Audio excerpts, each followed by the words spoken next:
Welcome to Bookish. I'm Ebony Haywood, and let's welcome today's guest author.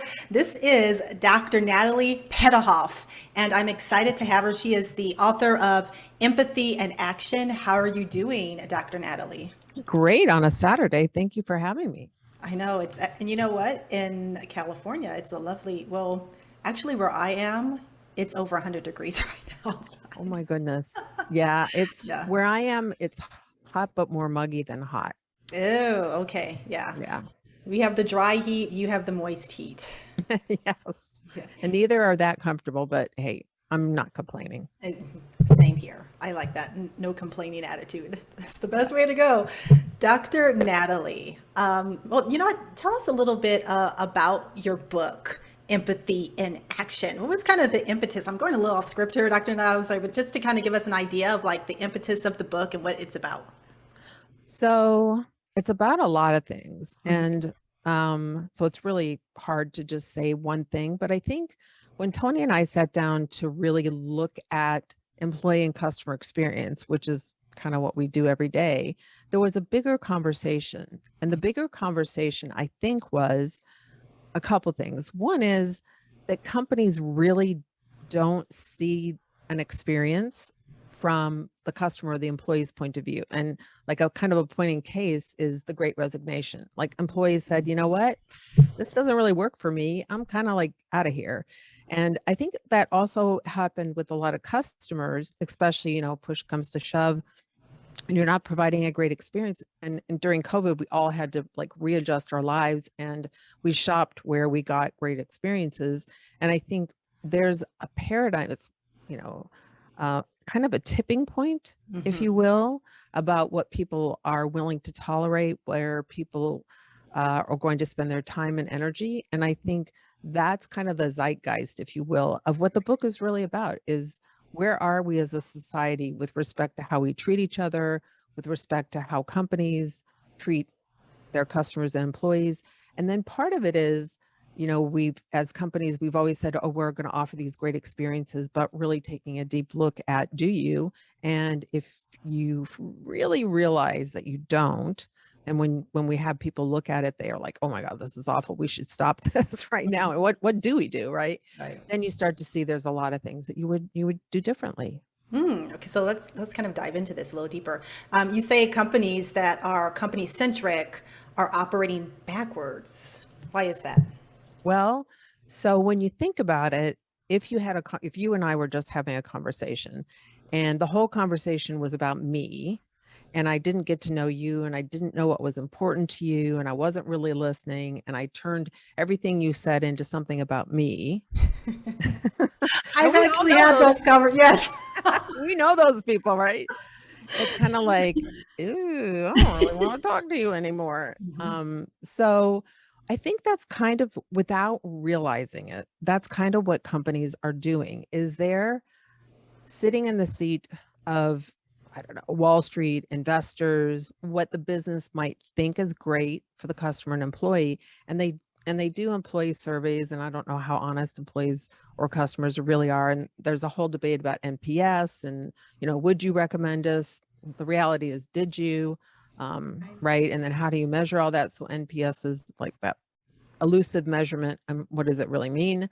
Um, so I think that, like if you look at studies that places like Forrester or Bain have done, and they ask, companies, do you think you provide a great experience? And they're like, oh yes, 80% of us, we do. And then you ask customers and employees, the statistics are more like 20%. So there's a gap. There's a large gap, Mhm. right? And so when you start to really see that gap, you have to start to ask yourself, and I've been in studying this, human behavior experiences for a long time, and those statistics really haven't changed very much at all, if at all. And then during some particular parts of time, they've gone backwards. So, to me, I mean, having been a former rocket scientist, like asking questions is Mhm. one of the most interesting things. And then being curious about what you find when you go and do that research. Yeah, I talking to a marketing expert, I think maybe 2 years ago, and he was saying that he did a few startups, but they would all what the customer really valued was always different than what they thought. Right. Yeah, Right. yeah. Well, and what's fascinating is that you could do market research and you could get 12 people in a room and you could ask them questions, right? Hmm. But even when that happens, that kind of market research, what I found, and I used to work for a big PR company that did market research, you're still asking from your point of view. So let's go back to the personal relationships, right? So let's say you and I are out to lunch and we're talking and you're sharing something with me and I'm sharing something with you, and we're both listening to each other. And we're both thinking about, wow, I really like this person. I really want this friendship to grow. I want to be able to contribute to your life and to the conversation. So I'm not listening to like what I would say based on what I care about. I'm listening from your perspective and what's important to you. And so we have 4 empathy pillars. The first one is listen from the other person's point of view. So that would be, in the case of companies, what do customers really think about their experiences with you? What do employees really think, right? And then there's this whole, like, especially inside of companies, psychological safety, and do people tell the truth? But that's a whole other topic. And then once you start to really see what their perspective is, then you start to realize, oh, so when we offer you, let's say, a chat bot on a website, and it gives you canned responses and you can't get what you want, right? What I think happens for companies is people in companies buy into this thing that we're going to provide, or this experience that we've designed is going to be great, right? Because some technology company sold us a chatbot. But then if you're a person, which we all are, and you go shopping online, or you call a company and you have to push, the IVR button, press 1 for, press 64 for, press 93 for, right? And you're like, I don't know, I have to listen to the whole thing again. And then you're just like, you know what? Forget about it. I wanted to return something that was $32 and it just ain't worth my time, right?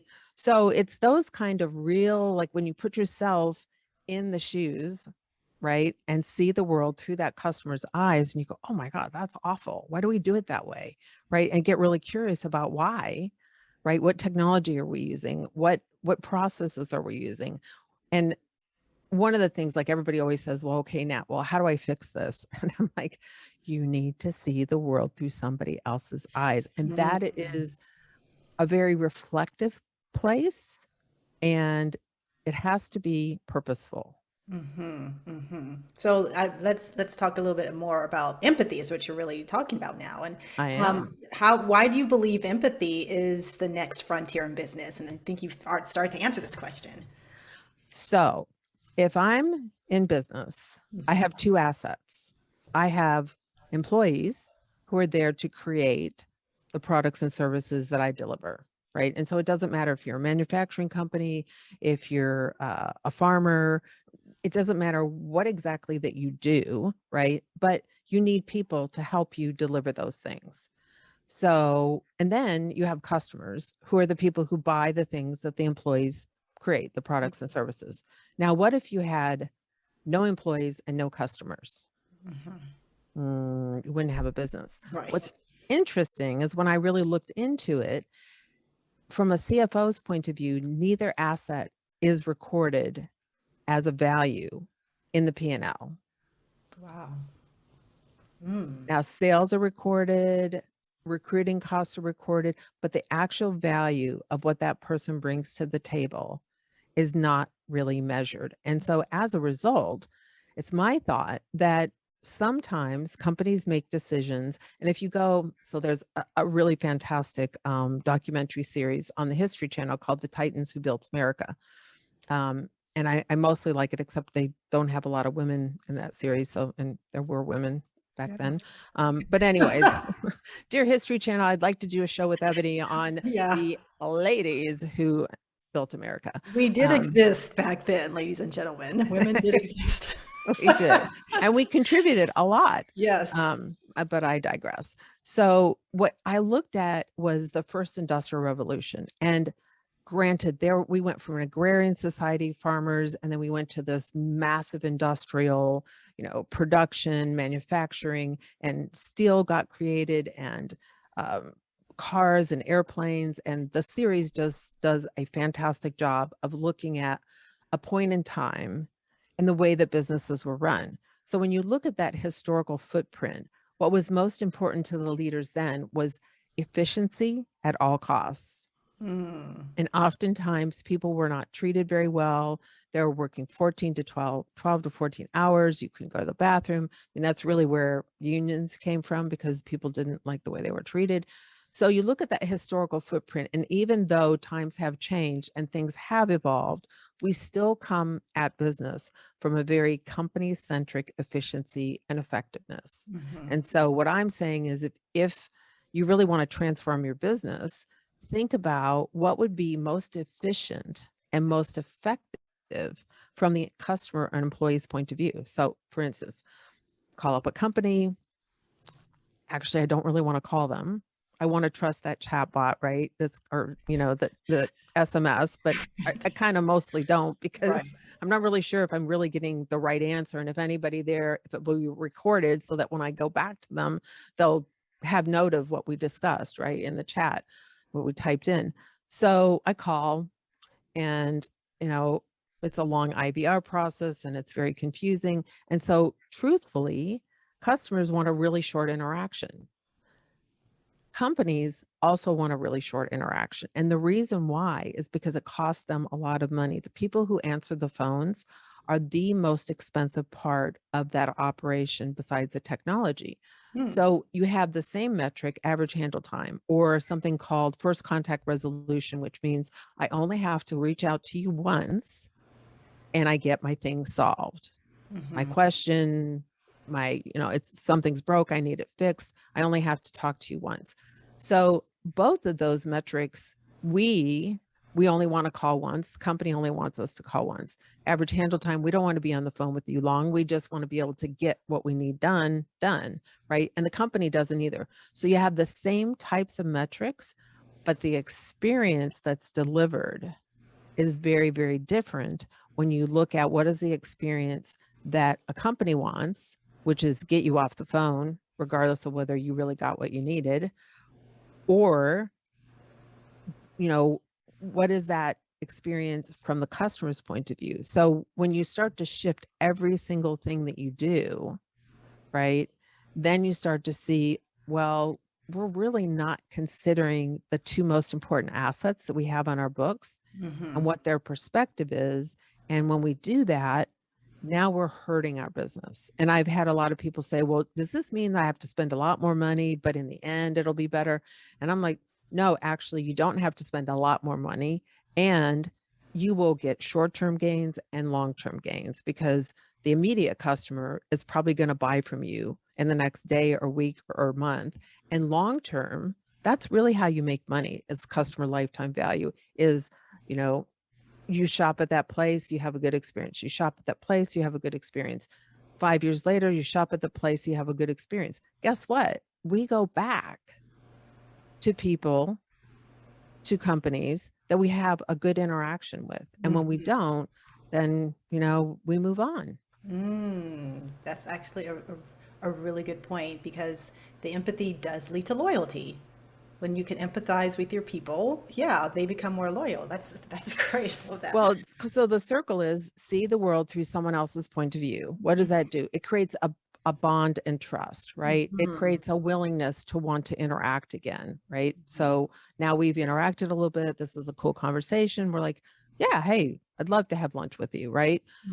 Now, if we really continue that pattern, now we're at the place where we create that loyalty, and the loyalty is where the repeat business really comes from. So, Dr. Natalie, would this empathy with business, would this help the Great Resignation? Well, let's see. Why are people quitting? They're quitting because it does not feel good to be there. So they're paid too low. They don't feel seen. They don't feel heard.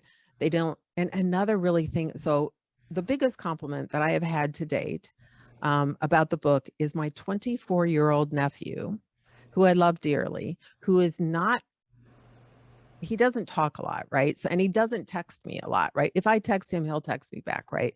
And we're friends on Facebook, and we have a fabulous time when we're together, but he's not very demonstrative, Mhm. right? And so he texts me last night. He's coming home on a flight from Miami, and he goes, "Hey, I read your book. It's actually good." Wow. And Wow. I'm like, "Oh my gosh, like, Nick, that's really amazing. Like, thank you." Like a 24-year-old. And I said, "What hit home for you?" And he goes, "Well, I love the cartoons. They're really funny but sad because those things really happen." And he said, "Being in the tech world, I see this all the time. And my friends who are artists see this stuff all the time." And so I think part of what happens, and I think it's an interesting conundrum. So part of empathy is the willingness to actively listen, Mhm. not listen to respond, but actually take in the feedback. And so I think what happens with the Great Resignation is that people have said, "I'm paid too low. I don't like my working conditions." And what happens is, instead of employers hearing that as the canary in the coal mine, Yeah. they hear it as, "I'm complaining, I don't like this." And for a long time, what I've heard a lot of leaders say, because I've interfaced with a lot of leaders and led a lot of organizational change, and they'll say things like, "Well, there's 50 people that are lined up behind them to get this job. So if they don't like it, I don't really care." Mhm. Yeah. Right. And Yeah. so, but oops, right? So we have, I mean, a lot, my blessings to anyone who lost someone during COVID or got sick. It's a very serious time in the history of the planet. I would say that there are some amazing things that have happened from it. And part of it was, it created a cause for pause. And we Mhm. all got to slow down a little bit, or a lot. And we got to change our lifestyle styles, and we got to see what was really important. And I think what happened to a lot of people, just said, "You know what? This is not meeting what I need from life." And as a result, people left jobs, and Mhm. people decided, "You know what? I'm going to retire, or I'm going to quit." And I was just at a restaurant, and we're trying to get seated, and there's all these empty tables. And we're like, Mm. "Why can't you seat us?" And like, "We have no servers, and we don't have enough cooks." Mhm. Mm. Why is it so hard for companies to change? Because just like you said, I hear a lot now that businesses are calling their people back into the office, because they're resisting this transition to remote work. They want to go back to the way things were, and we got to keep it in the brick and mortar. And why is that so hard for companies? So think about this. Think about the fact that you might like, and I'm making a guess here, a washboard stomach, right? I don't know about you, but I've been dreaming about that my whole life, right? So I want that, right? Let's presume that the company goes, "Oh my gosh, what we've been doing makes absolutely no sense. We really want to change this," right? So they've accepted this new paradigm. They're seeing the world through their customer and employees' eyes. Now, as humans, we have to change our behavior. Behavior change is really difficult, because even though I really, really, really want to look fantastic in my swimsuit, will I do the necessary sit-ups or strength training with my trainer to get there? And there's a little tiny part of your brain called the amygdala. And it's the part that looks at something and says, "Is this a lion, a tiger, or a bear?" And if there's some threat or some resistance that gets created as part of being a human being, we don't do it. And so part of it is, I think, really, really, I go back to, you really have to understand what I'm talking about. Like, this is a really huge change in the way that leaders think, and to step out of, because part of it is because companies have been so successful doing it this way. It's hard to say, "You know what, we're just going to throw out the recipe and just start all over." Because I Right. had one guy who said, "Nat, you know, I've been the CEO of companies longer than you've, been working." I'm like, "Okay." Um, and what I'm trying to say, like someone said, if there was a legacy that you could leave, my legacy would be that I was one of the people who started talking about this empathy thing, Mhm. this ability to see the world through other people's eyes, and be remembered as someone who said, "This is the canary in the coal mine. It's important. you need to see it, you need to feel it, like you need to get a visceral feel for this, and then, you know, take it from there. Right. Wow.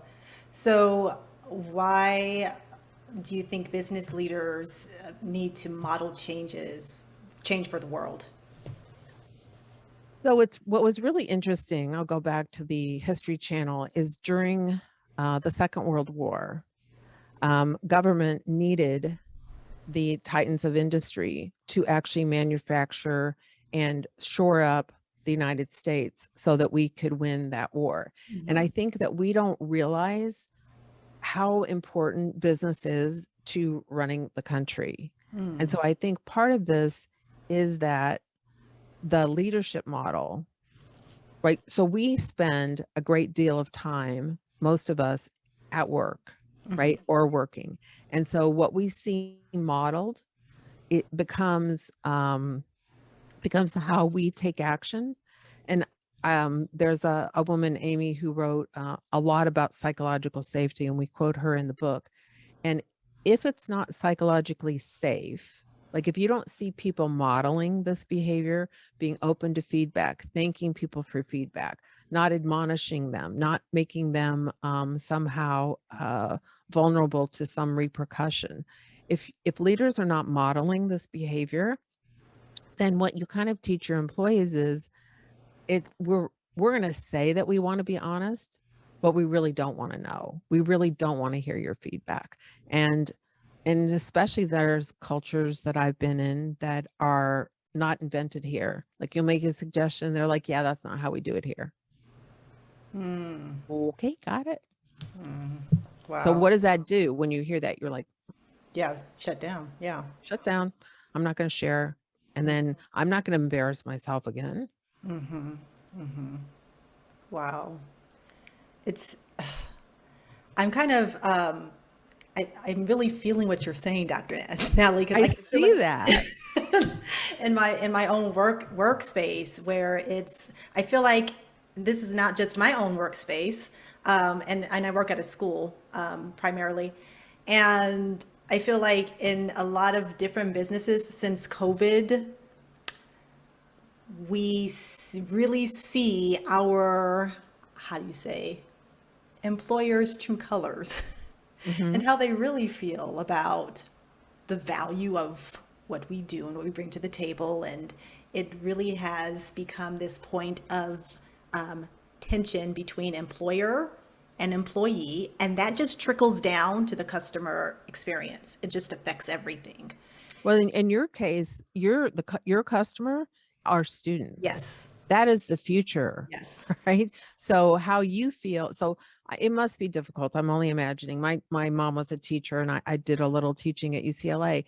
If you don't feel good about being there and you don't feel respected and acknowledged and heard, now you have to go in, do this whole like, okay, now I'm going to be like, I'm going to put on Right. my happy face. Hi, Yeah. kids, right? Today we're Yes. going to learn about whatever that is, right? But you're a human being. So it's tiresome. There's a lot of cognitive burden that employees are carrying around because, and for any of us who face a customer, so it could be if you're working in government, those could be citizens, right? If you're a teacher, it could be your students. If you're in corporate America, it's customers and prospects. So how do you take that internal angst that you're feeling and then put on the happy face? And how long can you do that It's and exhausting. feel right? Because otherwise, because I've talked to a lot of people where they wake up and every morning they're like dreading something about going to work. And it's not just like it's Monday morning and I don't really feel